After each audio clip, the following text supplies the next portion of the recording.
देवेंद्र भाऊ एक बार फिर महाराष्ट्र के मुख्यमंत्री बनने वाले हैं और हां, एकनाथ शिंदे भी मान गए जो मुख्यमंत्री थे। डिप्टी सीएम बनने को तैयार है और अजीत पवार तो खुशी खुशी कह दिए हैं कि किसी का तय हो ना हो, मेरा तो तय है भाई, मैं कल ही शपथ लूंगा। नमस्कार, मैं हूं ज्ञानेंद्र तिवारी और आप देख रहे हैं विस्तार न्यूज पर आपका अपना शो सीधे मुद्दे की बात। सीधे मुद्दे की बात में हर दिन आपको मैं देश, मध्य प्रदेश और छत्तीसगढ़ की खबर दिखाता हूं कि कौन कौन सी खबर है जिसको आप जान जाएंगे। 8 से 9 तो अपडेट हो जाएंगे और पूरे दिन भर की खबरों की जो जिज्ञासा है आपकी वो शांत हो जाएगी। लेकिन सबसे पहले क्या दिखाता हूं? सबसे पहले आपको खबरों की लिस्ट दिखाता हूं। इसलिए सबसे पहले बात आज राजनीति की सबसे बड़ी तस्वीर की करूंगा। राहुल गांधी और प्रियंका गांधी संभल नहीं जा सके, यूपी बॉर्डर पर ही रोक दिया गया है। 2 घंटे खड़े रहे लेकिन पुलिस वाले माने नहीं और कांग्रेस के सभी नेताओं को वापस दिल्ली लौटना पड़ा। यह खबर सिर्फ एक लाइन की नहीं है, बहुत कुछ हुआ है। विस्तार से दिखाएंगे, तस्वीरों के साथ समझाएंगे,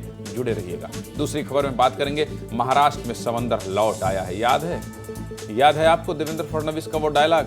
नहीं है? जुड़े रहिएगा, डायलॉग भी सुनाऊंगा और मुख्यमंत्री बनकर समंदर वापस आया है ये भी दिखाऊंगा। फिर से देवेंद्र फडणवीस सरकार की वापसी होने वाली है। कल ठीक शाम 5:30 बजे तीसरी बार देवेंद्र फडणवीस महाराष्ट्र के मुख्यमंत्री के तौर पर शपथ लेने वाले हैं। उससे पहले आज क्या क्या हुआ ये सब भी देखना आपको जरूरी है। सब कुछ दिखाऊंगा, महाराष्ट्र की राजनीतिक हलचल की एक एक तस्वीर बताऊंगा। तीसरी खबर में बात करेंगे बांग्लादेश में हिंदुओं पर हो रहे अत्याचार के खिलाफ देश में हो रहे जन आंदोलन की। लगातार 2 दिनों से खबर दिखा रहा हूं, आपको बता रहा हूं कि आखिर क्यों इतना आक्रोश है देश भर में। आज मध्य प्रदेश में हिंदुवादी संगठनों ने विरोध प्रदर्शन किया। भोपाल में तो 1 लाख से ज्यादा लोग जुटे थे और कहां से तस्वीर आई है देखना चाहते हैं तो जुड़े रहिएगा। चौथी खबर में बात करेंगे, उपराष्ट्रपति जगदीप धनखड़ ने कृषि मंत्री शिवराज सिंह से सवाल पूछे। खूब वायरल हो रहा है वीडियो, इसलिए आज विस्तार से चर्चा करेंगे कि कहां है, क्या सवाल पूछ लिया। 5वीं खबर में बात करेंगे मध्य प्रदेश के मऊगंज की। जानते हैं, मास्टर साहब को छुट्टी पर जाना था तो कलेक्टर साहब से कह दिए कि एक छात्र की मौत हो गई।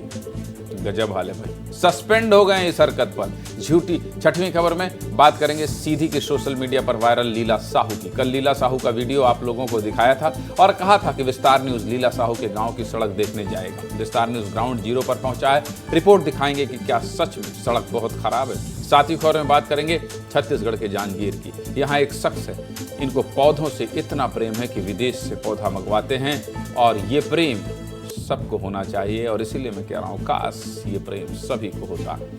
8वीं खबर में आपको बताएंगे कैसे आपके घर के सिलेंडर की कालाबाजारी हो रही है, जुड़े रहिएगा।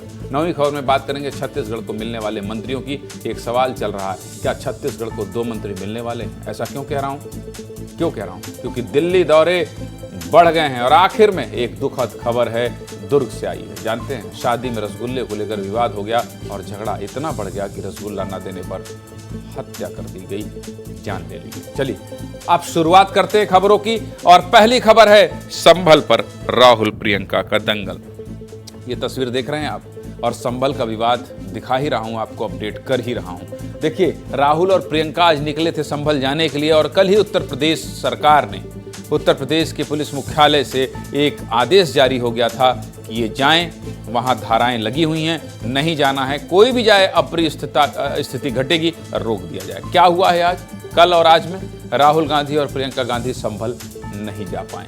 कई घंटों तक हलचल रही, हंगामा होता रहा, कार्यकर्ता डटे रहे, लेकिन पुलिस ने राहुल प्रियंका को यूपी बॉर्डर पर ही रोक दिया। जैसे ही राहुल गांधी दिल्ली यूपी को जोड़ने वाले गाजीपुर बॉर्डर पर पहुंचे, पहले से ही तैनात भारी पुलिस फोर्स ने राहुल गांधी के काफिले को बैरिकेडिंग लगाकर रोक दिया।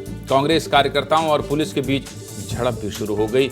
जाहिर है, इतने बड़े नेता और कांग्रेस कार्यकर्ताओं के इतने बड़े नेता अगर जा रहे हैं और पुलिस रोकेगी तो तनातनी होगी। कई बार नेताओं को दिखाने और बताने के लिए भी कार्यकर्ता आक्रोशित होते हैं। इसके बाद नेता प्रतिपक्ष राहुल गांधी अपनी कार से उतरे और पुलिस से बातचीत करने लगे। कहने लगे, जाने दीजिए भाई, क्यों नेता प्रतिपक्ष को रोक रहे हैं? राहुल गांधी, प्रियंका गांधी, कांग्रेस महासचिव केसी वेणुगोपाल समेत तमाम नेता भी राहुल प्रियंका के साथ गाजीपुर बॉर्डर पर डटे रहे। करीब 2 घंटे तक कांग्रेस के नेताओं और पुलिस के बीच नोक-झोंक चलती रही। फिर 2 घंटे बाद राहुल गांधी लौटे, नेताओं के साथ वापस दिल्ली लौट गए। ये रिपोर्ट देख लीजिए, समझिए आज क्या क्या हुआ।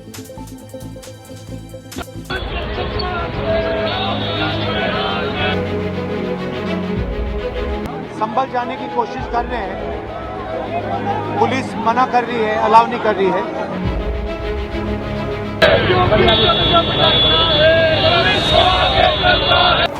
एज एलओपी मेरा अधिकार बनता है कि मैं जा सकता हूं।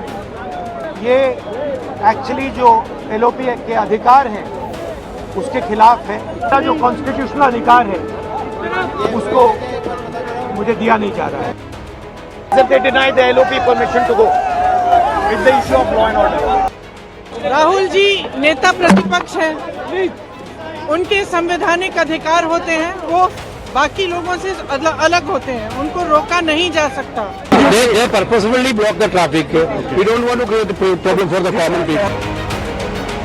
ये दो व्यक्ति का झगड़ा है, मलजुद है, हम बड़ा तो तुम बड़ा। और इस तरह घंटों चली बातचीत के बाद राहुल गांधी प्रियंका गांधी लौट गए। दरअसल राहुल और प्रियंका संभल हिंसा में मारे गए लोगों के परिजनों से मिलने संभल जाने वाले थे। राहुल और प्रियंका के संभल जाने की जैसे ही खबर आई, प्रशासन अलर्ट हो गया। राहुल प्रियंका यूपी में एंटर ही ना कर सके, इसलिए यूपी से दिल्ली आने वाले सभी रास्ते बंद कर दिए गए, बैरिकेडिंग लगा दी गई। संभल के डीएम ने खबर मिलते ही यूपी बॉर्डर से लगे सभी जिलों के कलेक्टर्स को चिट्ठी लिख दी और कह दिया राहुल गांधी को यूपी बॉर्डर पर ही रोक दिया जाए। और सुबह से ही दिल्ली यूपी बॉर्डर पर हलचल तेज हो गई और सीधे मुद्दे की बात यही है कि राहुल प्रियंका को संभल बॉर्डर पर ही रोक दिया गया, आगे नहीं जा पाए। दिल्ली लौट गए, लेकिन राहुल प्रियंका के इस दौरे पर खूब राजनीति भी हुई है। सुन लीजिए नेता क्या कह रहे हैं, सुनिए। 10 तारीख तक वहाँ सबको रोक लगाया गया है। एलओपी है, कानून का सम्मान करना चाहिए। किसी भी दल के नेता को ये जाने नहीं दे रहे, आखिरकार छिपाना क्या चाहते हैं? सरकार है किसी तरह की लीपापोती करने में लगी हुई है, क्योंकि ये जानते हैं कि अगर डेलीगेशन जाएगा और मिलेगा लोगों से तो वहाँ पे जो असलियत में जो हुआ है, जो सच्चाई है, वो सामने उजागर होगी। राहुल गांधी तो फोटो सेशन के लिए गए थे, फोटो उन्होंने खिंचवा ली और वापस आ गए। ये अत्याचार की चर्चा देश में न जाने पावे, इसलिए लगातार रोकने का काम किया। राहुल जी को तो पहले से पता होना चाहिए, पता नहीं कैसे इतना अनअवेयर रहते हैं ये लोग। जब आप विपक्ष के लोगों को जाने देंगे, हालात वहाँ उससे हीलिंग होगी। आपको हीलिंग से क्या प्रॉब्लम? ये हम जाने से कुछ हो जाएगा, ये तो अफवाहें। लॉ एंड ऑर्डर के जो मूवमेंट है उसमें किसी को ऑब्स्ट्रक्शन नहीं करना चाहिए। ये किस प्रकार की तानाशाही है? ये तो असंवैधानिक। अखिलेश यादव कह रहे हैं किसी भी दल के नेता को जाने नहीं दे रहे हैं, आखिर क्या छिपाना चाहते हैं। लेकिन इसी बीच अखिलेश यादव के चाचा और समाजवादी पार्टी के सांसद रामगोपाल यादव ने एक ऐसा बयान दे दिया जिसके बाद फिर से सवाल उठने लगे हैं कि क्या इंडिया गठबंधन में सब ठीक नहीं चल रहा है। और सवाल बीजेपी ने ही उठाए, सुन लीजिए दोनों बयान। पार्लियामेंट में उठा नहीं रहे, वहाँ जा रहे हैं। पुलिस तो किसी को जाने ही नहीं देगी, तो सरकार लोग फॉर्मेलिटी कर रहे हैं। जो इंडी गठबंधन के भिन्न भिन्न दलों में अपने उस कोर वोटर को अपने कब्जे में रखने की छटपटाहट से प्रेरित है, वो मूल वोट जिस कारण से इंडी गठबंधन एक हुआ है, उस पे कब्जे की ये छटपटाहट। रामगोपाल यादव कह रहे हैं कि संसद में तो मुद्दा उठा नहीं रहे हैं और संभल जा रहे हैं, बस इसीलिए बीजेपी को भी मौका मिल गया। आप समझ रहे हैं रामगोपाल यादव और जो कह रहे हैं कौन सुधांशु त्रिवेदी कि एक जो कोर वोट बैंक है अखिलेश यादव और राहुल गांधी, कांग्रेस और समाजवादी पार्टी के लिए कोर वोट कौन है उत्तर प्रदेश में, आप जानते हैं। एक विशेष समुदाय को लेकर निशाना बना रहे हैं और निशाना साध रहे हैं, और ये मौका किसने दिया है? अखिलेश यादव के चाचा रामगोपाल यादव ने। बस इसीलिए बीजेपी को भी मौका मिल गया है और बीजेपी ने कह दिया कि सब वोट बैंक पर कब्जे की लड़ाई है। भाई राहुल गांधी की तस्वीर दिखा दी, इन तस्वीरों को लेकर क्या राजनीति हो रही है ये भी आपको बता दिया। इन सब के बीच नुकसान किसको हुआ जानते हैं? नहीं जानते? देख लीजिए इन तस्वीरों, देखिए जरा। बैरिकेडिंग की वजह से दिल्ली यूपी बॉर्डर पर 5 किलोमीटर लंबा जाम लग गया। गाड़ियां घंटों जाम में फंसी रहीं। किसी के दफ्तर जाने का समय था, कोई स्कूल जा रहा था, कोई कॉलेज जा रहा था, लेकिन राहुल गांधी को संभल जाना था। इसलिए पुलिस ने गाजीपुर बॉर्डर पर सुबह 9:50 पर ही बैरिकेडिंग कर दी, जिसकी वजह से गाड़ियों की लंबी कतार देखने को मिली। अब सोचिए, इतना जाम होगा, जो आम लोग फंसे होंगे वो क्या करेंगे? या तो गाड़ी से निकलकर बार बार देखेंगे अभी कितना टाइम लगेगा, और इसी में अगर ये पता चल जाए कि जाम किसकी वजह से लगा है तो खुद उनके साथ क्या करेंगे? क्या करेंगे? वीडियो में देखिए।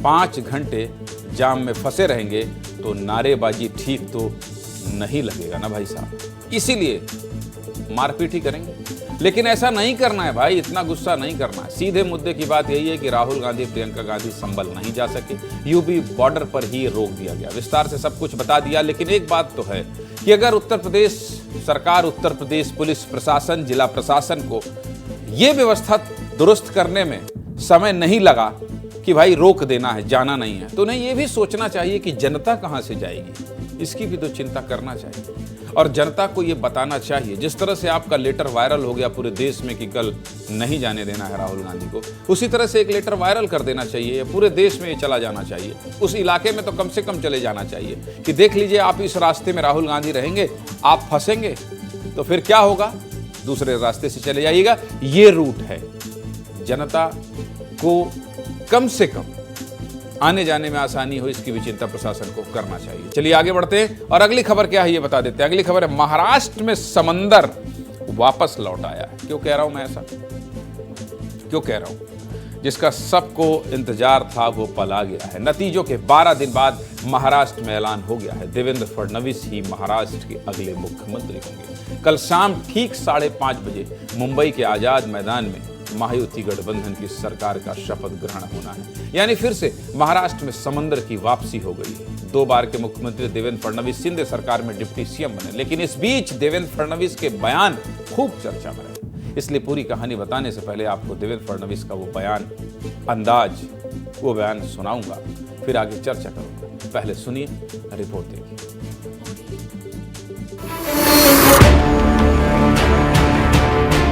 ये जो हालात है ये सब तो सुधर जाएंगे, पर जाते जाते कई लोग निगाहों से उतर जाएंगे।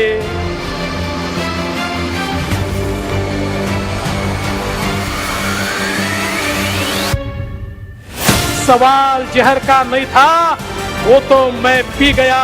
तकलीफ लोगों को तब हुई जब पीकर भी मैं जी गया।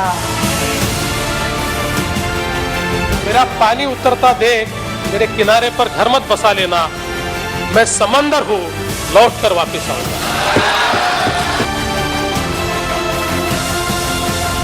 मेरी हिम्मत को परखने की गुस्ताखी ना करना, पहले भी कई तूफानों का रुख मोड़ चुका हूं मैं।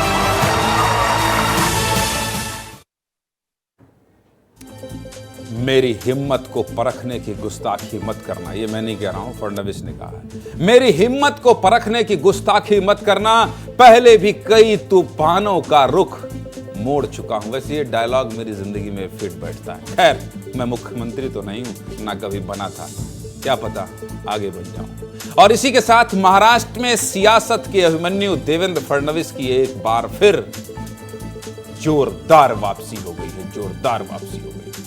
फडणवीस ने शिवसेना नेता एकनाथ शिंदे, एनसीपी लीडर अजीत पवार के साथ राज्यपाल सीपी राधाकृष्णन के सामने सरकार बनाने का दावा भी पेश कर दिया है। इस दौरान बीजेपी के ऑब्जर्वर्स विजय रूपाणी और निर्मला सीतारमण भी मौजूद थी। इससे पहले सबकी नजर बीजेपी विधायक दल की बैठक पर क्यों थी?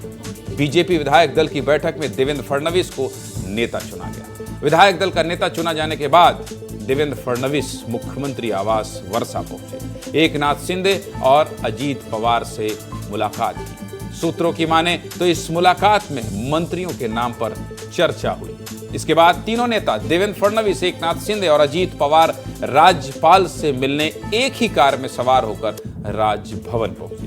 और सरकार बनाने का दावा पेश कर दिया। इन तस्वीरों का महाराष्ट्र के साथ ही पूरे देश को इंतजार था। आखिर महाराष्ट्र में नई सरकार कब बनेगी, कौन बनेगा मुख्यमंत्री, आज इन सवालों पर फुल स्टॉप लग गया है। इसका जवाब मिल गया। सुनिए देवेंद्र फडणवीस ने क्या कहा है, सुनिए।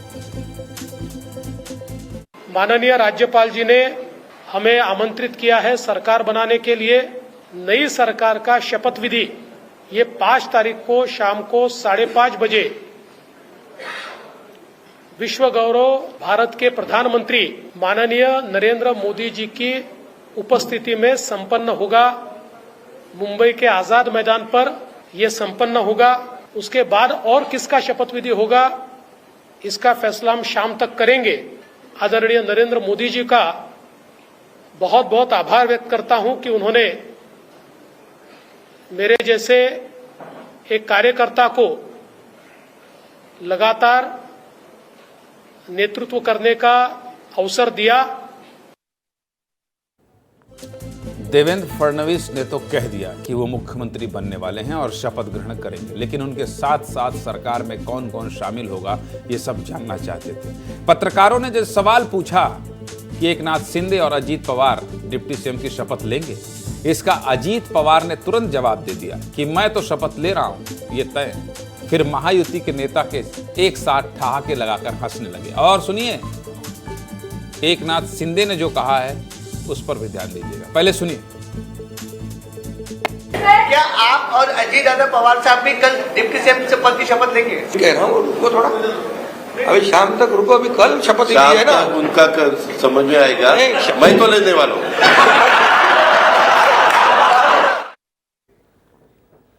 इन लोगों का शाम तक तय होगा, लेकिन मेरा शपथ लेना तय है, अजीत पवार ने कह दिया। हालांकि शाम होते होते खबर आ गई कि कल एकनाथ शिंदे भी डिप्टी सीएम पद की शपथ लेंगे और सरकार में शामिल होंगे। सीधे मुद्दे की बात तो यही है कि कल महाराष्ट्र में नई सरकार का शपथ ग्रहण होने जा रहा है और देवेंद्र फडणवीस तीसरी बार महाराष्ट्र के मुख्यमंत्री बनने वाले हैं। बहुत बहुत बधाई हो महायुति को, अच्छे से सरकार चलाइए। सब कुछ विस्तार से दिखा दिया। और जानते हैं आपको, एकनाथ शिंदे ने यह भी कहा, जब अजीत पवार ने यह कहा कि मैं तो शपथ लेने वाला हूं, तो एकनाथ शिंदे ने यह भी कहा कि इनको सुबह और शाम शपथ लेने का अनुभव है।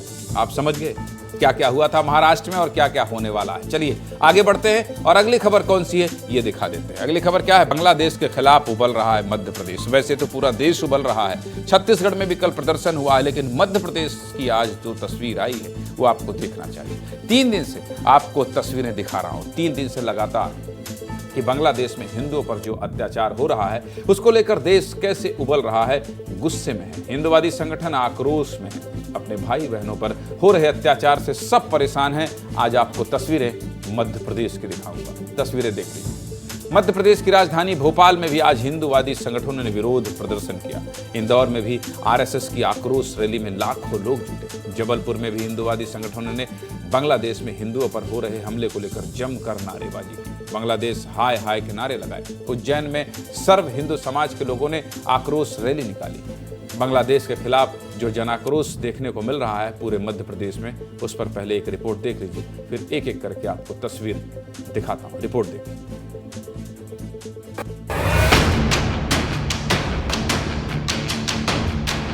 जात पात को मिटाकर राजनीतिक द्वेष को भूल करके हिंदुओं को एक होना पड़ेगा। हम हिंदू एक हैं और जो अत्याचारी है उनका नाश होगा, सत्यानाश करके रहेंगे हम लोग। हिंदुओं के अत्याचार नहीं सहेगा हिंदुस्तान। 1.5 करोड़ हिंदू एकजुट होकर के प्रतिकार करो, 10 को मार करके मरना वीर गति कहलाती है। जरूरत पड़ने पर हम इससे भी बड़ा आंदोलन करेंगे। दिखा देंगे कि हिंदुओं में कितनी ताकत है, कोई हमसे लड़ नहीं सकता है। मानव अधिकार कहाँ है? क्यों नहीं वो बांग्लादेश के हिंदुओं के लिए खड़ा होता है और बोले कि वहाँ की सरकार के संरक्षण में किस तरह के कृत्य हो रहे हैं। लाखों लोग सड़कों पर हैं धर्म की रक्षा के लिए, बेटियों की सुरक्षा के लिए। हिंदुओं के साथ जो अन्याय अत्याचार हो रहा है उसको लेकर हम ये लड़ाई और आगे तक लेके जाएंगे। शुरुआत भोपाल से करेंगे। बांग्लादेश के खिलाफ 1 लाख लोग आज सड़क पर उतरे। ये तस्वीरें देखिए। भोपाल में सकल हिंदू समाज ने प्रदर्शन किया। भारत माता चौराहे से शुरू हुई ये रैली रोशनपुरा चौराहे पर आकर खत्म हुई। प्रदर्शन को व्यापारियों का भी समर्थन मिला। भोपाल के बाजार आधे दिन तक बंद रहे। कृषि उपज मंडी में व्यापारियों ने अनाज की खरीदी नहीं की। भोपाल का थोक दवा बाजार भी पूरी तरह से बंद रहा। और सुनिए, कुछ दुकान खुले थे तो दुकानदारों से बीजेपी कार्यकर्ताओं की झड़प भी हो गई। भोपाल में टीला जमालपुरा में मार्केट बंद कराने पहुंचे भाजपा कार्यकर्ताओं से कुछ लोगों की झड़प हो गई। दोनों पक्ष ने एक दूसरे पर मारपीट के आरोप भी लगाए। राजधानी भोपाल के बाद अब आपको आर्थिक राजधानी इंदौर लेकर चलते हैं। इंदौर में राष्ट्रीय स्वयंसेवक संघ ने बांग्लादेश में हिंदुओं के साथ हो रही घटनाओं के विरोध में आक्रोश रैली निकाली। लालबाग परिसर से शुरू हुई आक्रोश रैली कलेक्ट्रेट कार्यालय में कलेक्टर आशीष सिंह को राष्ट्रपति के नाम ज्ञापन सौंपने के बाद खत्म हुई। आर्थिक राजधानी के बाद अब आपको संस्कारधानी जबलपुर की तस्वीरें दिखा देता हूं। जबलपुर की तस्वीरों को ध्यान से देख लीजिए। जबलपुर के मालवीय चौक पर सनातन चेतना मंच के करीब 2000 लोगों ने प्रदर्शन किया। इस प्रदर्शन में विधायक महापौर भी शामिल हुए। जबलपुर में रैली हरे राम हरे कृष्ण के धुन पर निकाली। जबलपुर के बाद अब आपको बाबा महाकाल की नगरी उज्जैन लेकर चलते हैं। मध्य प्रदेश की धार्मिक नगरी उज्जैन में भी बांग्लादेश में हिंदुओं के खिलाफ हो रहे अत्याचार को लेकर लोगों में आक्रोश देखने को मिला। उज्जैन में सर्व हिंदू समाज के लोगों ने विरोध प्रदर्शन किया। इस मौके पर महाकाल मंदिर के पुजारियों ने भगवान महाकाल को जल अर्पित कर बांग्लादेश की मोहम्मद यूनुस सरकार को सद्बुद्धि देने की प्रार्थना भी की। हम भी यही कहेंगे, बाबा महाकाल सद्बुद्धि दे मोहम्मद यूनुस को। हिंदुओं पर अत्याचार बंद होना चाहिए। ये तो आपको मध्य प्रदेश के बड़े शहरों का हाल दिखाया है, लेकिन आज मध्य प्रदेश के कई जिलों में हिंदू संगठनों ने विरोध प्रदर्शन किया। विस्तार न्यूज के सहयोगी चप्पे चप्पर पर तैनात रहे, दिन भर तस्वीरें दिखाते रहे। देखिए बांग्लादेश के खिलाफ कैसे पूरे मध्य प्रदेश में जन आक्रोश देखने को मिल रहा है। ये तस्वीरें देखिए। नीमच, धार, सतना, बुरहानपुर, सीधी, शहडोल, हर जगह लोगों में गुस्सा है, आक्रोश है। बांग्लादेश के खिलाफ विद्रोह है। मध्य प्रदेश के अलग अलग जिलों से आई ये तस्वीरें एक साथ देख लीजिए इस पूरी रिपोर्ट।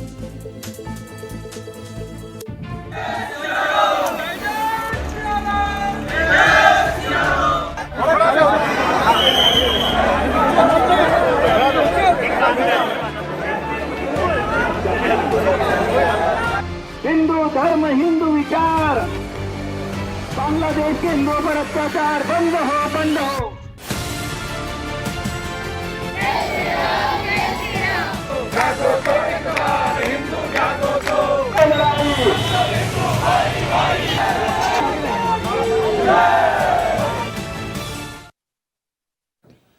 आखिर कब तक हिंदुओं पर अत्याचार होता रहेगा? बस इसीलिए ये आक्रोश है, गुस्सा है। सीधे मुद्दे की बात यही है कि सिर्फ बांग्लादेश ही नहीं, कहीं भी किसी पर अत्याचार नहीं होना चाहिए। जहां जहां हिंदू अल्पसंख्यक हैं, निशाना बनाया जाता है। तस्वीरें आती है तो पूरे देश को तकलीफ होती है। बस इसीलिए अब भारत में इतनी बड़ी संख्या में लोग सड़क पर उतरे हैं, अपने लिए नहीं, बांग्लादेश में रह रहे अपने भाई बहनों के लिए। बांग्लादेश में गिरफ्तार हुए पुजारी चिन्मयदास और दूसरे पुजारियों के लिए, चिन्मयदास और दूसरे पुजारियों की जल्द से जल्द रिहाई होनी चाहिए। इसीलिए इस मुद्दे पर विस्तार से बात कर रहा हूं। चलिए अब आगे बढ़ते हैं और अगली खबर क्या है वो बता देते हैं। उपराष्ट्रपति और कृषि मंत्री से सवाल। उपराष्ट्रपति का कृषि मंत्री से सवाल पूरे देश में वायरल हो रहा है। जैसी तस्वीरें दिख रही है वैसे सवाल नहीं हुए, सवाल थोड़ी कड़े थे। कल शाम से देश में एक वीडियो बहुत चर्चा में। वीडियो में उपराष्ट्रपति जगदीप धनखड़ कृषि मंत्री शिवराज सिंह चौहान से सवाल पूछ रहे हैं। वीडियो अचानक से इतना चर्चा में क्यों आ गया, जानना चाहते हैं तो सबसे पहले वीडियो का आधार समझ लीजिए, फिर आपको विस्तार से बताऊं। देश की राजधानी में चल रहे किसान आंदोलन की खबर आपको लगातार दिखा रहा हूं। दिल्ली यूपी बॉर्डर दिखा रहा हूं। किसान दिल्ली की सीमा पर डटे हुए हैं। फिलहाल किसानों ने किसी सड़क को बंद नहीं किया है, लेकिन किसान दिल्ली बॉर्डर पर बैठे हुए हैं। 2 दिन पहले किसानों ने संसद मार्च भी निकाला था, लेकिन किसानों को दिल्ली नोएडा बॉर्डर पर ही रोक दिया गया था। अब किसानों ने 6 दिसंबर को फिर से संसद जाने का ऐलान किया है। वैसे सरकार और किसानों के बीच का विवाद 4 साल पुराना है, जो समय समय पर नए नए तरीके से सामने आता रहता है। ऐसे में जब अभी कुछ दिन पहले ही किसानों ने नए सिरे से आंदोलन शुरू किया है, उसी समय राष्ट्रपति के केंद्रीय कृषि मंत्री शिवराज सिंह चौहान से सीधा सवाल चर्चा में। मंगलवार को मुंबई में केंद्रीय कपास प्रौद्योगिकी अनुसंधान संस्थान के कार्यक्रम में उपराष्ट्रपति जगदीप धनखड़ संबोधित कर रहे थे, यानी बोल रहे थे। मंच पर शिवराज सिंह चौहान भी मौजूद थे। इसी कार्यक्रम में उपराष्ट्रपति ने सीधा सवाल करते हुए पूछा कि किसानों से जो वादा किया गया था वो क्यों नहीं निभाया गया। काल चक्र घूम रहा है, हम कुछ नहीं कर रहे हैं। उपराष्ट्रपति जगदीप धनखड़ ने क्या कहा है, उस पूरी स्पीच का एक छोटा सा हिस्सा पहले आप सुन लीजिए, फिर आगे की बात करूंगा। पहले आप सुन लीजिए, समझ लीजिए, देख लीजिए और अपना दिमाग चलाना शुरू कर दीजिए। भारत का प्रधानमंत्री आज विश्व के शीर्ष नेताओं में गिना जाता है। जब ऐसा हो रहा है तो मेरा किसान परेशान क्यों है? कौन है वो लोग कहते हैं कि अपने किसान को उसके उत्पाद की उचित मूल्य दे देंगे? कृषि मंत्री जी, एक एक पल आपका भारी है।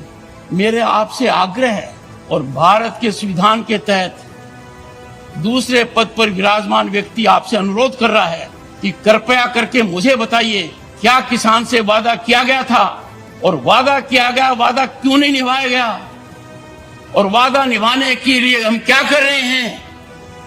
गत वर्ष भी आंदोलन था, इस वर्ष भी आंदोलन है, काल चक्र घूम रहा है, हम कुछ कर नहीं रहे हैं। अब ऐसे में जब किसानों और सरकार के बीच 4 सालों से विवाद चल रहा है और किसान अपनी मांगों को लेकर अड़े हुए हैं, ऐसे समय में उपराष्ट्रपति का केंद्रीय कृषि मंत्री से जनता के सामने ये सवाल करना चर्चा का विषय बना हुआ है। सबसे पहले आपको बता देता हूं कि किसानों और सरकार के बीच विवाद शुरू कहां से हुआ था। विस्तार से सब कुछ समझना है तो स्क्रीन देख लीजिए, सब कुछ समझा देता हूं। 17 सितंबर 2020 को केंद्र सरकार ने किसानों से जुड़े 3 कृषि बिल लोकसभा में पास कराए।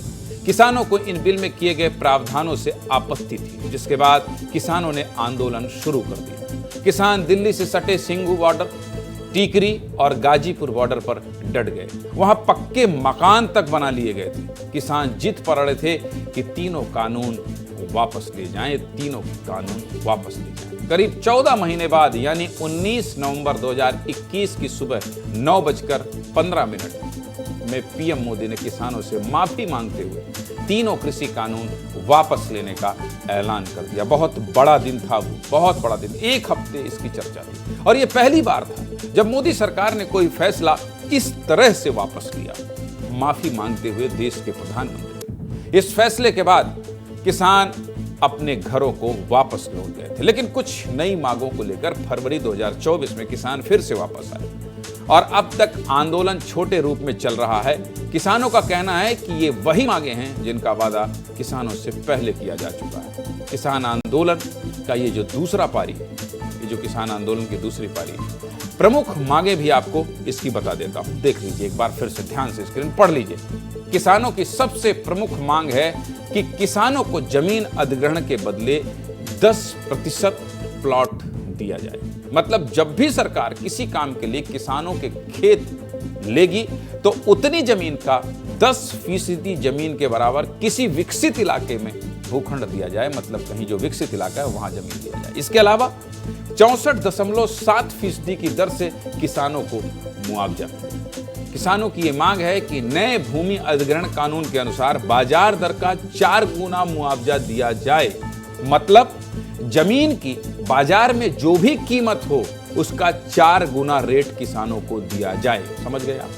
भूमिहीन किसानों के बच्चों को रोजगार और पुनर्वास के सभी फायदे दिए जाएं। ये नई मांग है जिसको लेकर विरोध प्रदर्शन किया जा रहा है। सीधे मुद्दे की बात यह है कि सरकार और किसानों के बीच जो भी मुद्दे हैं वो सुलझ जाने चाहिए, वादे निभा देना चाहिए और किसानों को भी जिद में नहीं रहना चाहिए, जिद नहीं करना चाहिए, क्योंकि सरकार आपको बहुत बड़ा आधार इस देश का मानती है। इसीलिए प्रधानमंत्री नरेंद्र मोदी सामने आए थे और माफी मांगने के बाद किसान आंदोलन को समाप्त कराया था। चलिए आगे बढ़ते हैं। अगली खबर क्या है?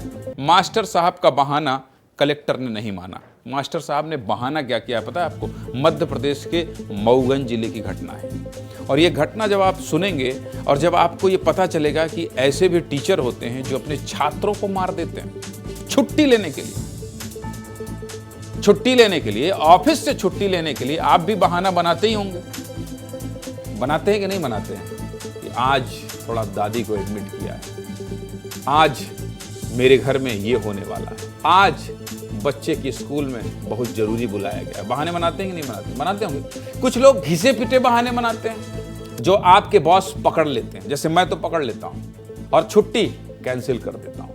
घिसे पिटे बहाने से छुट्टी कैंसिल हो जाती है। तो कुछ लोग बहानों का आविष्कार करते हैं, यानी बहानों के जनक होते हैं, बल्कि अपने साथियों को भी बताते हैं कि सुनो छुट्टी लेना है ना तो ये वाला बहाना मत करना, ये पकड़ लेगा। देखिए मेरे ऑफिस में भी कई लोग हंसने लगे। दूसरा सीनियर बताता है अपने जूनियर को कि ऐसा करना, ये वाला बहाना बनाना, बॉस इस पर शक नहीं करेंगे। ये होता है। लेकिन मध्य प्रदेश के मऊगंज जिले के एक मास्टर साहब ने बहुत ही अजब गजब बहाना बनाया है। इतना गजब कि अब शिक्षक महोदय खुद ही सस्पेंड हो गए। और दूसरा मामला और भी ज्यादा परेशान करने वाला है। यहां टीचर को इतना पीटा है कि बाल ही उखाड़ दिए। पूरा मामला विस्तार से जान लीजिए, आपको बता देता हूं। सबसे पहले बात मऊगंज की करते हैं। मऊगंज के नई गढ़ी में प्राइमरी स्कूल के टीचर हीरालाल पटेल ने छुट्टी लेने के लिए क्या बहाना बनाया है, देखिए। हीरालाल पटेल को छुट्टी लेनी थी तो उन्होंने बहाने में अपने ही स्कूल के तीसरी क्लास के छात्र को मृत बता दिया, यानी यह बता दिया कि उसकी मौत हो गई। इतना ही नहीं, बहाना बनाते हुए कहा मैं अंतिम संस्कार में जा रहा हूं, और यह बहाना लिखित में बनाया, मतलब बहाना लिखित में दिया गया। दरअसल प्राइमरी स्कूल के टीचर्स को अगर छुट्टी लेनी होती है तो अटेंडेंस रजिस्टर में कारण लिखकर जाना होता है, और हीरालाल पटेल ने जो कारण लिखा है वो आप खुद ही देख लीजिए। हीरालाल ने लिखा है कि मैं हीरालाल पटेल प्राथमिक शिक्षक 1 बजे जितेंद्र कोरी पुत्र श्री राम सरोज कोरी का देहांत हो जाने के कारण दाह संस्कार में जा रहा हूं। यह जितेंद्र कोरी मेरे विद्यालय में कक्षा 3 का छात्र है। सोचिए, बताइए, मास्टर साहब छुट्टी लेने के लिए अपने स्टूडेंट को ही मार दिए। जैसे ही यह खबर स्कूल में पता चली तो स्कूल के दूसरे टीचर ने छात्र जितेंद्र के पिता को फोन कर पूछा कि आपके बच्चे का निधन कैसे हो गया। तब पिता ने बताया मेरा बेटा तो जिंदा है। इसके बाद पूरे मामले का खुलासा हुआ। सोचिए, बताइए, किसी के बच्चे को ऐसे मार देना। और जितेंद्र के पिता ने मामले की शिकायत अधिकारियों से की है। पिता का क्या कहना है पहले सुन लीजिए, फिर आगे बात करेंगे। गजब है टीचर। बच्चा हमारा घर में है, जीवित है। एक मास्टर ने फोन किया कि क्या तुम्हारा बच्चा कैसा क्या हो गया, बीमार था। हमने कहा नहीं, फिर मोबाइल ग्रुप में ऐसा आया है। तो मैंने कार्रवाई के लिए दौड़ रहा हूँ कि हमारा बच्चा जीवित है और मृत घोषित कर दिए, मेरे रुकावट पड़ जाएगा आगे चल के पर। मामला अधिकारियों के संज्ञान में आने के बाद कलेक्टर ने शिक्षक हीरालाल पटेल को सस्पेंड कर दिया है। करना भी चाहिए ऐसे शिक्षकों को। जिला शिक्षा अधिकारी ने विभागीय जांच के आदेश भी दिए। कलेक्टर का पूरे मामले पर क्या कहना है, सुनिए।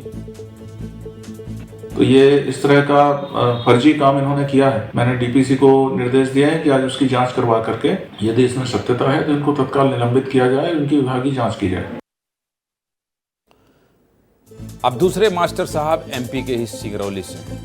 मामला सिंगरौली के जवाहर नवोदय विद्यालय का है, जहां स्कूल के टीचर सैयद गाजी ने केवल एक चैप्टर का नाम ना बता पाने के कारण बच्चे के बालों को इतनी जोर से खींचा कि बच्चे के बाल ही उखड़ गए। सोचिए, मैंने आपको बताया था ना, इतना पीटा, बच्चे को पीटा शिक्षक ने। शुरुआत में मैंने शायद बोल दिया था कि बच्चे को पीटा, शिक्षक को पीटा। शिक्षक ने बच्चे को पीटा है। तस्वीरों में आप देख सकते हैं कि कैसे 6ठी क्लास के छात्र आलोक कुमार के बाल उसके टीचर सैयद गाजी ने उखाड़ दिए और बच्चे को घाव हो गया है। कैसे टीचर हैं जिन्हें यह भी नहीं पता कि बच्चों को पढ़ाना और समझाना कैसे। अरे बच्चों को डांटिए, समझाइए, जरूरत पड़े तो थोड़ी सी डर भी दिखाइए, लेकिन बाल ही उखाड़ देंगे ये तो कोई बात नहीं है ना भाई साहब। इसकी शिकायत घर वालों ने अधिकारियों से की, जिसके बाद कलेक्टर ने कार्रवाई का भरोसा दिया। कलेक्टर साहब क्या कह रहे हैं, सुनिए।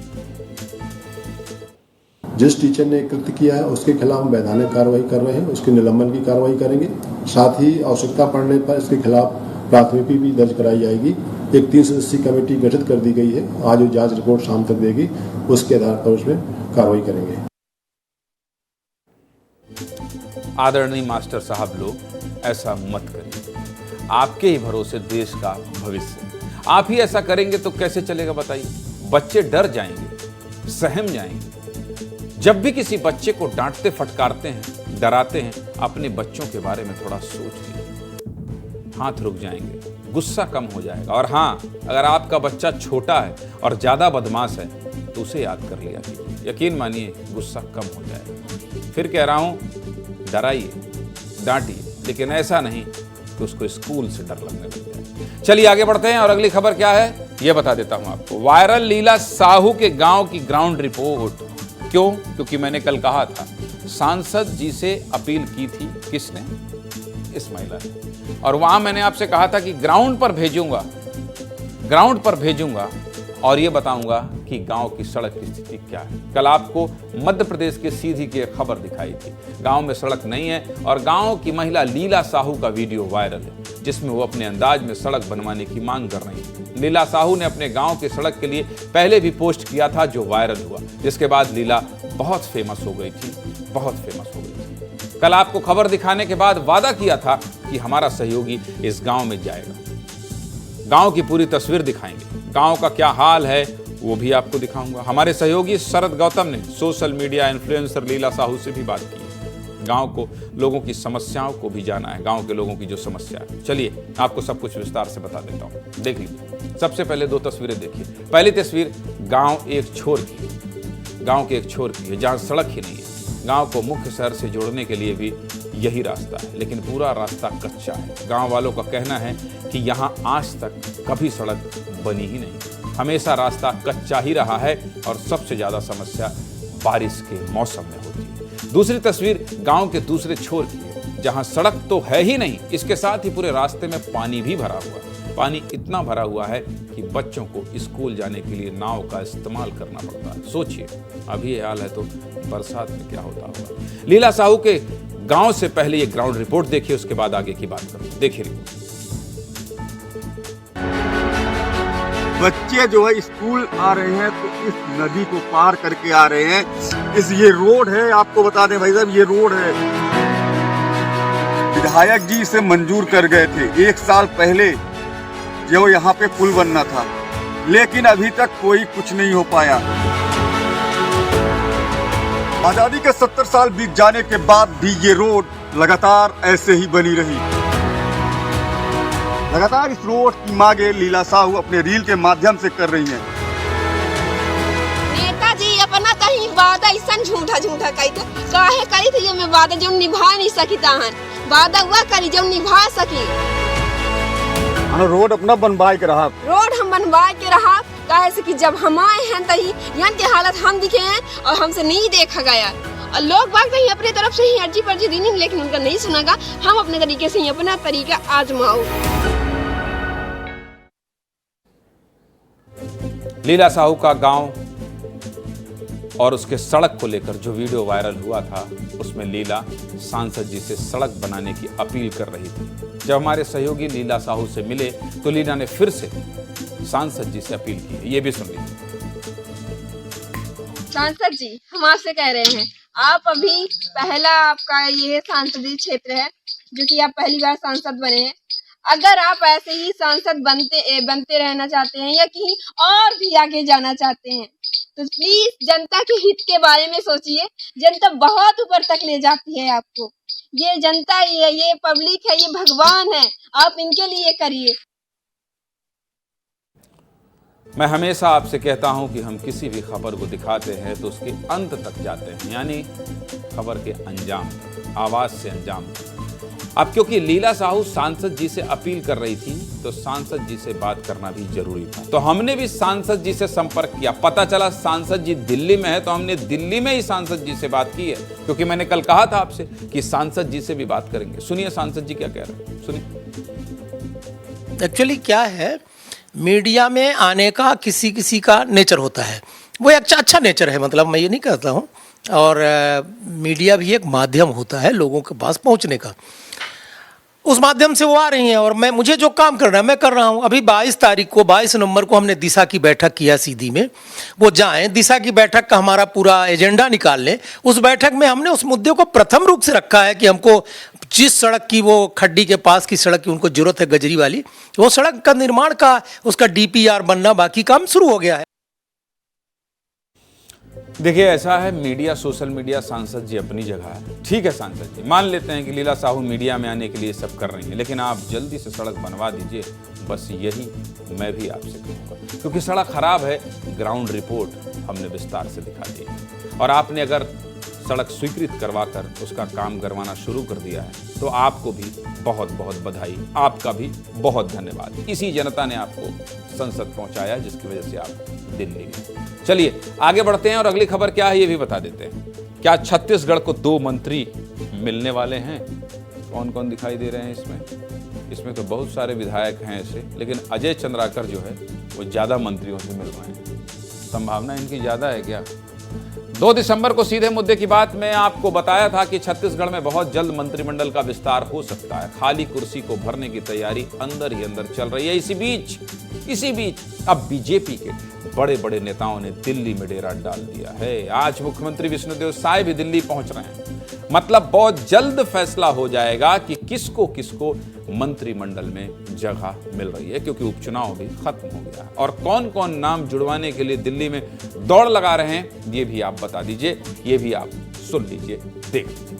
महाराष्ट्र का मुख्यमंत्री चुने जाने के बाद अब छत्तीसगढ़ में मंत्री पद को लेकर चर्चा तेज हो गई। इन चर्चाओं के बीच मंत्री पद के दावेदार दिल्ली में लॉबिंग कर रहे हैं, अलग अलग नेताओं से मिलकर अपना पक्ष रख रहे हैं। मंत्री पद के दावेदारों में से एक नाम कुरुस से विधायक अजय चंद्राकर का भी है। अजय चंद्राकर दिल्ली में बीजेपी के राष्ट्रीय अध्यक्ष जेपी नड्डा के साथ कई और बड़े नेताओं से मुलाकात कर रहे हैं, जिनमें प्रदेश चुनाव प्रभारी रह चुके मनसुख मांडविया, रेल मंत्री अश्विनी वैष्णव, शिक्षा मंत्री धर्मेंद्र प्रधान जैसे बड़े नेता शामिल हैं। अजय चंद्राकर के साथ केंद्रीय राज्य मंत्री तोखन साहू, महासमुंद सांसद रूप कुमारी चौधरी और प्रदेश उपाध्यक्ष शिवरतन शर्मा भी शामिल हैं। इस मुलाकात की जो तस्वीर आपके टीवी स्क्रीन पर चल रही है, इसी तस्वीर ने छत्तीसगढ़ की राजनीति में हलचल मचा दी। हालांकि विधायक अजय चंद्राकर का कहना है कि क्षेत्र के विकास के लिए वो नेताओं से मिल रहे हैं। इसके अलावा लोकसभा सत्र शुरू होने के चलते रायपुर सांसद बृजमोहन अग्रवाल भी दिल्ली में है, लेकिन चर्चा ये भी है कि बृजमोहन अग्रवाल वहां अपने करीबी नेता सुनील सोनी को मंत्री पद में शामिल करवाने के लिए अलग से लॉबिंग कर रहे हैं। इन सब के बीच आज मुख्यमंत्री विष्णुदेव साय भी दिल्ली पहुंच रहे हैं। मुख्यमंत्री केंद्रीय गृह मंत्री अमित शाह से मुलाकात कर सकते हैं, क्योंकि 13 दिसंबर को अमित शाह 3 दिवसीय दौरे पर छत्तीसगढ़ आ रहे हैं। एक दिन के लिए कहीं अमित शाह जाते हैं तो चर्चा हो जाती है कि क्यों आ रहे हैं, यहाँ 3 दिन के लिए आ रहे हैं। क्यों? नक्सलवाद के खात्मे की गारंटी भी तो दी है गृह मंत्री अमित शाह ने। इस दौरे के दौरान मंत्रिमंडल विस्तार की चर्चा चल रही है, इसलिए नेताओं का दिल्ली दौरा बहुत अहम माना जा रहा है। दिल्ली जाने से पहले मुख्यमंत्री विष्णुदेव साय ने कुछ कहा है, आज सुनना चाहते हैं? सुन लीजिए। अब दिल्ली जा रहे हैं, माननीय गृह मंत्री जी से मुलाकात करेंगे। रात को उनसे मुलाकात का समय है और वो पधारने वाले हैं छत्तीसगढ़ 13-14 तारीख को। और हमारी पुलिस के लिए बड़ा सौभाग्य का विषय है कि उनको प्रेसिडेंट पुलिस कलर्स का अवार्ड हुआ है और उस समारोह में माननीय गृह मंत्री जी पधारने वाले हैं। अब इतनी बड़ी बात है, दिल्ली में मुलाकातों का दौर चल रहा है, तो विपक्ष के नेता कैसे शांत बैठेंगे? पूर्व मुख्यमंत्री भूपेश बघेल मंत्रियों के परफॉर्मेंस को लेकर सवाल उठा रहे हैं और कांग्रेस प्रदेश अध्यक्ष दीपक बैज अजय चंद्राकर के समर्थन में बोल रहे हैं। क्या कह रहे हैं विपक्ष के नेता, ये भी सुन लीजिए, सुनिए। मंत्रिमंडल पहले तो एक पद खाली था, अब उसके बाद बृजमोहन अग्रवाल जी 6 महीने से इस्तीफा दे चुके हैं, वो पद खाली है। और बहुत सारे मंत्री हैं जिसके परफॉर्मेंस बहुत गड़बड़ है।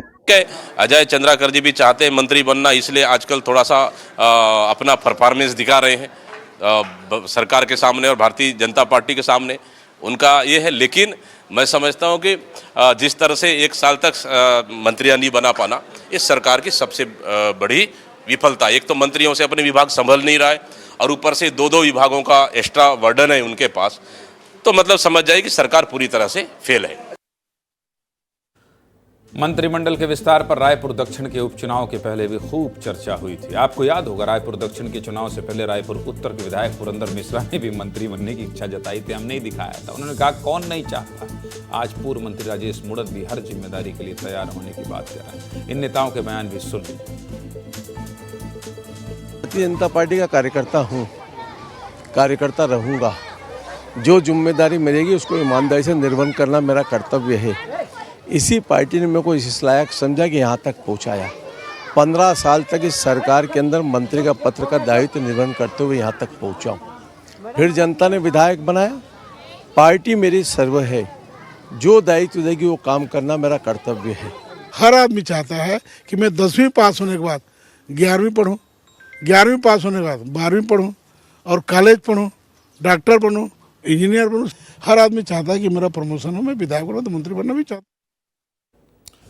10वीं 11वीं 12वीं से लेके कॉलेज पहुंच गए हैं पुरंदर मिश्रा और कहते हैं प्रमोशन तो होना ही चाहिए। पहली बार ही विधायक बने। खैर, सबको अधिकार है कुछ बड़ा सोचने का। बीजेपी अंदर ही अंदर मंत्रिमंडल के विस्तार की तैयारी कर रही है और लगातार अंदर की खबर निकालने वाले हमारे ब्यूरो चीफ मृगेंद्र पांडे से समझना जानना जरूरी है कि आखिर अभी क्या चल रहा है। मृगेंद्र, जल्दी से बता दीजिए, दिल्ली में और कितने नेता जाने वाले हैं और अंदर खाने की खबर क्या है मंत्रिमंडल विस्तार को लेकर? देखिए, मुख्यमंत्री विष्णुदेव साय, उप मुख्यमंत्री अरुण साव और विजय शर्मा, ये तीनों एक साथ गए हैं। अमित शाह से केंद्रीय गृह मंत्री हैं, उनसे अभी मुलाकात होगी। 9 साढ़े 9 बजे का टाइम है। इसके अलावा बहुत सारे नेता जो सांसद हैं और कुछ विधायक वो भी वहीं पहुंचे हुए हैं। कुल मिलाकर ये है कि सिर्फ मंत्री नहीं बनाना है, मंत्रियों के साथ विभाग भी बांटने हैं, क्योंकि बहुत सारे विभाग मुख्यमंत्री के पास हैं 2-2 मंत्रियों के।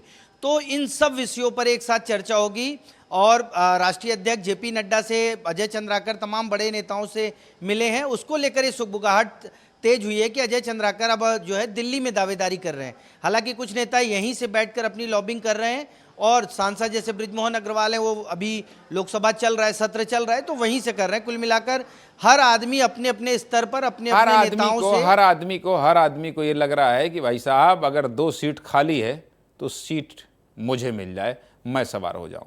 करना भी चाहिए, अपनी अपनी दावेदारी मजबूत बिल्कुल करनी चाहिए। बहुत धन्यवाद मृगेंद्र भाई, आपका बहुत धन्यवाद। अगली खबर क्या है? जिस हाथी को बचाया उसी हाथी ने बच्ची को मार दिया। क्या हुआ है? क्या हुआ है? पूरी खबर क्या है? अभी अभी खबर आई है। अभी खबर आई है। इसके बारे में मुझे बहुत ज्यादा जानकारी नहीं है, इसलिए आपको जानकारी दे देता हूं। हाथी से जुड़ी कई दर्दनाक घटनाएं सामने आ रही हैं। कभी मौत हाथियों की हो जा रही है तो कभी हाथी इंसान को मार दे रहे हैं। ऐसा ही एक दर्दनाक मामला छत्तीसगढ़ के धमतरी से आज आया है। 4 साल की बच्ची को हाथी ने कुचलकर मार डाला है।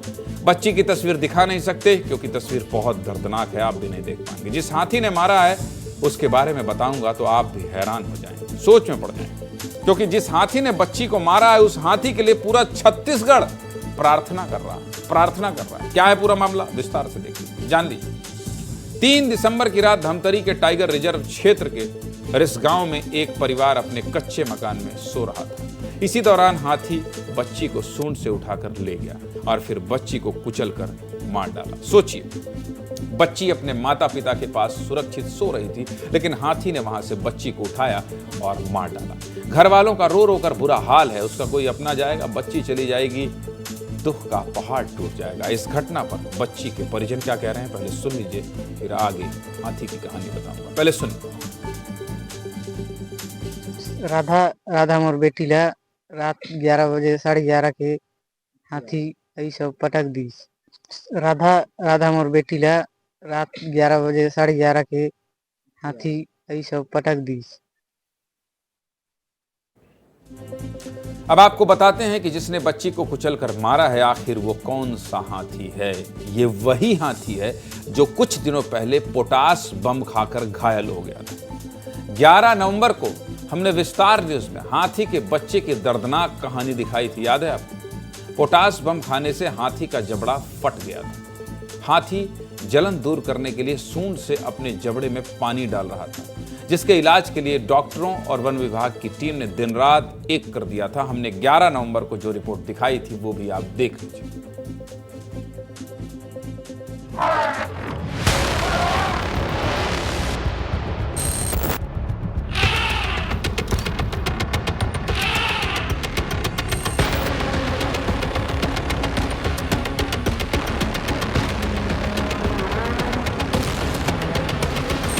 किसी भी माँ के लिए उसके बच्चे से बढ़कर कोई नहीं होता है। हम जहाँ मौजूद हैं वो जगह है जिसे आप देख रहे हैं, सीता नदी अभयारण्य। यहीं पर एक हाथी का बच्चा जो है घायल अवस्था में है और उसकी माँ हाथी जो है उसके साथ में है। और जो घायल हाथी है उसका रेस्क्यू करने की कोशिश की जा रही है, उसको इलाज देने के लिए पूरी तरीके से कोशिश की जा रही है। सीता नदी अभयारण्य के उसी जंगल के हिस्से में मौजूद हूँ जहां पर कल वो घायल अवस्था में हाथी खड़ा था। ये वही बांध है जहां पर हाथी खड़ा हुआ था और अपने आप को इसी पानी से जो है राहत देने के लिए पानी और जो है कीचड़ अपने ऊपर लगा रहा था। हाथी की तलाश होती रही, सब परेशान थे। विस्तार न्यूज ने भी विस्तार से रिपोर्ट दिखाई। इस हाथी के बच्चे का इलाज 20 दिन बाद शुरू हुआ। वन विभाग की टीम 20 दिन तक जंगल में रही। फिर हाथी के बच्चे का इलाज शुरू हुआ। जबड़े के घाव में हल्दी लगाया गया, देख लीजिए तस्वीर। 40 लीटर इलेक्ट्रॉल, 32 ग्लूकोज का बोतल पिलाया गया। इसके लिए वन विभाग के 32 कर्मचारियों की ड्यूटी लगाई गई। घाव ठीक हुआ तो हाथी को जंगल में छोड़ा गया। अब इसी हाथी ने एक बच्ची को मार डाला है। इस पूरे प्रकरण पर डीएफओ वरुण जैन क्या कह रहे हैं, सुन लीजिए। जो प्रभावित परिवार है उनको तत्काल ही जो है मौके पे पहुंच के सहायता राशि में 25,000 रुपये उपलब्ध कराई गई है एवं शेष प्रकरण भी तैयार किया जा रहा है और हाथी की भी निरंतर जो है ट्रैकिंग की जा रही है और ग्रामीणों को जो है मुनादी एवं एसएमएस और वॉइस कॉल से। छत्तीसगढ़ में लगातार मानव हाथी द्वंद्व के मामले सामने आ रहे हैं। हाथियों के उत्पात के चलते गांव वालों का बहुत नुकसान हो रहा है और वन विभाग अब तक इसको रोकने में नाकाम ही रहा है। चलिए, टाइम हो गया है 8:49 और मुझे 50 में इस बुलेटिन को खत्म करना होता है, लेकिन जाने से पहले मैं आपको 2 बातें बोलता हूँ। क्या बोलता हूँ? एक बोलता हूँ कि सोशल मीडिया पर जाइए, एक्स पर जाइए, फेसबुक पर जाइए, यूट्यूब पर जाइए, इंस्टाग्राम पर जाइए। मिलियंस लोग देख रहे हैं, आप क्यों चूक रहे हैं? विस्तार न्यूज का कंटेंट आप भी देखिए, घर वालों को भी दिखाइए। आपको अवेयर, जागरूक करने वाला कंटेंट दिखाता हूं। और अगर आपको लगता है कि मेरी खबर तो दिखती नहीं, मैं क्यों देखूं, तो आपकी खबर कैसे दिखेगी, उसके लिए इस नंबर पर व्हाट्सएप कीजिए। ये जो नंबर है ना 8282824982, इस नंबर पर अपनी खबर व्हाट्सएप कर दीजिए। अपनी समस्या बताइए और आपकी समस्या जानने, समझने, आपका हाल जानने विस्तार न्यूज का सहयोगी आपके घर पहुंचेगा।